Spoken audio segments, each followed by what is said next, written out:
चला नमस्कार मंडळी, आणखीन एक नवीन दिवसाची नवीन सुरुवात करू. तर सुरुवात करू आपण आज तुळशी बागेपासून. चला आम्ही निघालो आता तुळशी बागेमध्ये. हो तुमच्या मागं काम लागले तर इथं घर मला फिरत नाही नाही एकदम खाली. आणखीन एक तिसऱ्या मजल्यावर आहे त्यांची रूम. नाही पीछे हॉट आले तुम्ही तुमच्या मोबाईल मध्ये काम चुप चुप चुप चुप चुप चुप. चला चला चला चला चला. हाय मानसीला ताईची घर माहिती आहे. मानसी कशी पळत गेली बघा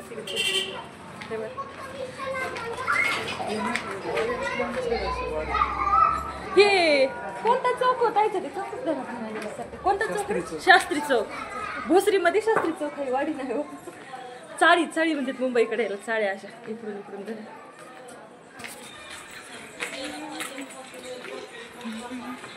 टिंकूबाई शाळा हो का इकडं सरळ पुढं. आणि तिथं आहेत त्यांची रूम तेव्हा वर. हा त्या वरच्या DTHच्या छत्रीपाशी. आणि हो का इथं पिठाची गिरणी पलीकडून इथंच दुकान आहे इथं ताईला. लांब जायचं कामच नाही कुठं. आणि हो का इथून असं फिरलं की खाली आहे शास्त्री चौक. मी तरी एका दिवसात हे रस्ते पाठ केले. तर तुझी शाळा कुठे आहे का?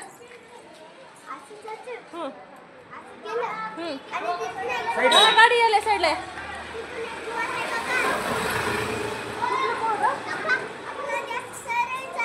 झालं का ना हो?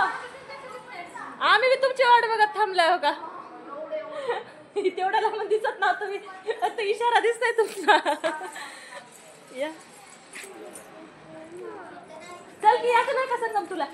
अरे चल तुला कुठं तिकीट द्या ते चल.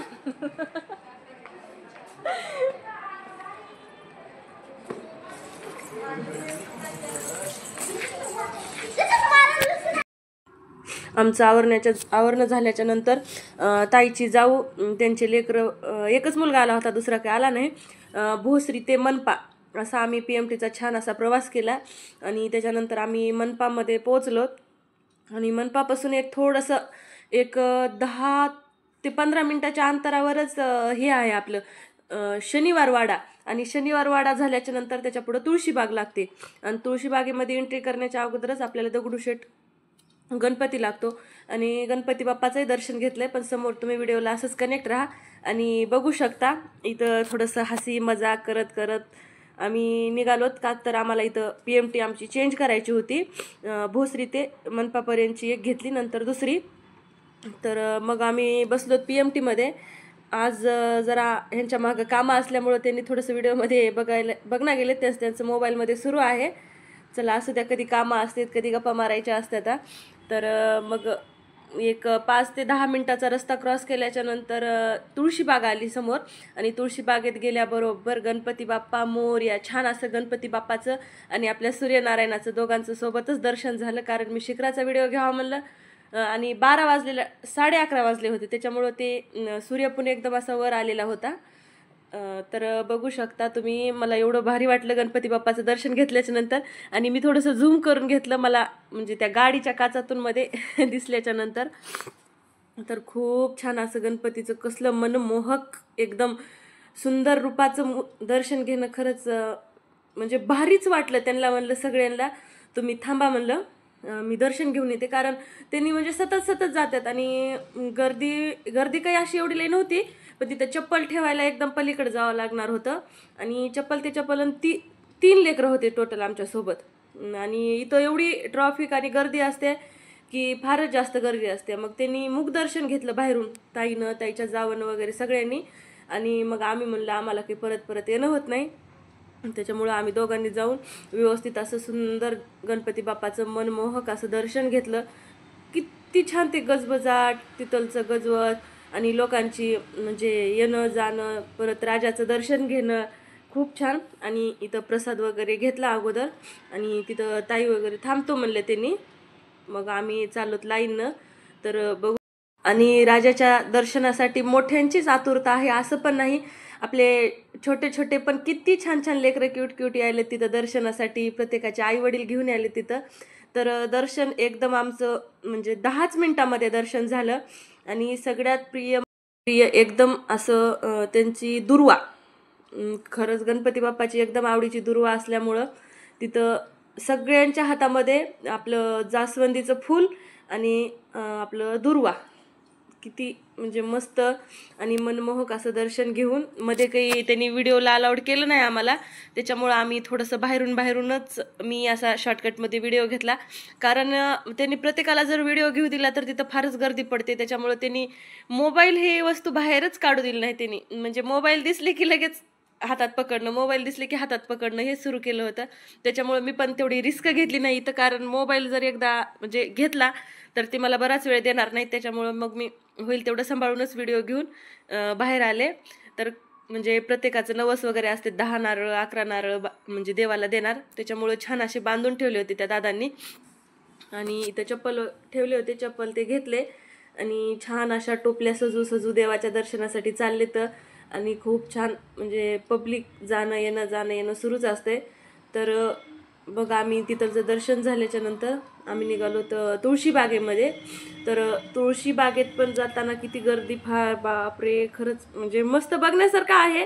आणि दुपारी म्हणजे 11:30-12च वाजलेत तर म्हणजे किती गर्दी आहे. संध्याकाळच्या टाईमला तर किती असणार जास्त, कारण थोडं म्हणजे ऊन कमी झालेलं असते, उन्हात एवढी गर्दी आहे. तर आणि सगळ्यात जास्त तिथं म्हणजे कपड्यांचे स्टॉल भरपूर प्रमाणामध्ये.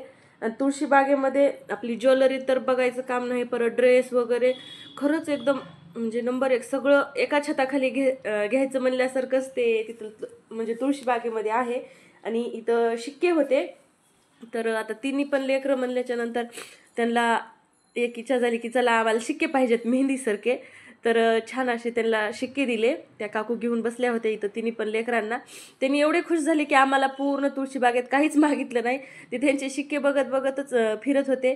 मला ही लहानपणीची आठवण आली. शिक्के बघितल्यावर आम्ही पण 1 रुपया द्यायचा आणि ते शिक्के हातावर मारून घ्यायचे. अगोदर सप्ताह वगैरे असल्याच्या नंतरच ते गावात यायचे, असं एरवी कुठं शक्यतो भेटत नव्हते तसे शिक्के. तर मग आम्ही इथं गुलचंद म्हणून साड्यांचं दुकान आहे, तिथं थोडंसं थांबलो, तिथं बघितलं. आणि त्याच्यानंतर मग आणखीन म्हणजे लगातार मार्केट ते सुरूच आहे तुळशीबागेतलं, मार्केटला कुठंच कमी नाही. असं म्हणजे फिरतच राहिलो. चप्पल वगैरे एकदम व्हरायटी आणि छोट्या छोट्या लेकरांचे कपडे बघल तेवढं कमी. जेवढी तिथं कपडे आणि म्हणजे शॉपिंगच्या वस्तू आहेत त्याच्यापेक्षा दुप्पट माणसांची गर्दी आहे तिथं तुळशीबागेमध्ये. तिथं मला एकच वाटलं, आत्ता एवढी गर्दी आहे तर सणावारांमध्ये म्हणजे नेमकी कशी गर्दी असेल बाबा म्हणलं. आणि तेवढ्या गर्दीमध्ये तिथं ट्रॅफिक म्हणजे गाड्या येणाऱ्या जाणाऱ्या सुरूच होत्या. तर म्हणजे भरपूर भयानक आहे. पण असं काही नाही, रोडवरून जायची काही गरज नाही. त्यांनी फुटपाथ म्हणून इकडून छान असा रस्ता काढून दिला आहे आणि त्या रस्त्यावरून मग बघत बघत जायचं. आणि म्हणजे बघल तेवढं कमीच आहे बाबा ते तुळशीबागेतलं मार्केट. आणि इतकी सुंदर सुंदर ज्वेलरी, फक्त खिसा भरून न्यायचा पैशाचा, बाकी काही तुळशीबागेत काम दिसणार. कारण एवढी ज्वेलरी आहे तिथं, एवढी ज्वेलरी आहे की काय घ्यावं आणि काय ठेवावं म्हणजे असं त्याच्यात कळच ना. आपल्याला जे पाहिजे ती व्हरायटी आहे तिथं. अगदी 50 रुपयापासून काहीतरी 25,000पर्यंत म्हणायला हरकत नाही, कारण एवढी म्हणजे क्वालिटीची ज्वेलरी आहे. आणि मी मुद्दामहून म्हणजे मला थोडंसं बघायचं होतं म्हणूनच मी तुळशीबागेत मुद्दामहून गेले. कारण मी भरपूर दिवस झालं ऐकलं होतं तुळशीबाग नेमकी आहे तरी तुळशीबाग कशी तरी बघा. आणि तुळशीबागेमध्ये छान असा गणपती बाप्पा आहे तिथं, त्यांची मूर्ती अशी उभारलेली. तर असे छोटे छोटे पण दुकान आहेत तिथं, कुणी गाड्यावर घेऊन आहेत, कुणी कसं फारच छान आहे एकदम. आणि मला बघायचं होतं पाहिजे तसं मी बघितलं. मग त्याच्यानंतर घरी जाऊन मग आमचा निघण्याचा वेळ झाला इकडं परभणीकडे. तर हे पुण्याचं रेल्वे स्टेशन आहे, तुम्ही बघू शकता. आणि मग आम्ही रेल्वे स्टेशनवर पण भरपूर गर्दी होती, थोडासाच मग मी व्हिडिओ घेतला. आणि किती म्हणजे छान आहे, स्वच्छ एकदम फ्रेश दिसलं, असं एवढं काही खराब नाही. आणि मग आम्ही ट्रेन आमची म्हणजे 9:30ची होती, त्याच्यामुळे थोडंसं सावकाशच गेलोत. कारण आम्ही 9 वाजता तिथं पोहोचलो तर आम्हाला अर्धा तास वेळ होता. म्हणलं जाऊ दे, तिथं बसण्यापेक्षा आपण थोडंसं बघतच जाऊ म्हणलं, आपल्याला कधी येणं होणार आहे एवढं स्टेशनपर्यंत. तर छान असा व्ह्यू आहे तिथलचा. आणि मस्त असं आम्ही गेलोत. मग मध्ये गेल्याच्या नंतर मानसीचं असतंय मम्मी मी चलणार, तिला ह्या पायऱ्या खूप आवडतात, त्याच्यामुळे तिनं त्रास आता द्यायचा बंद केला. काकत घ्या मस्त चलत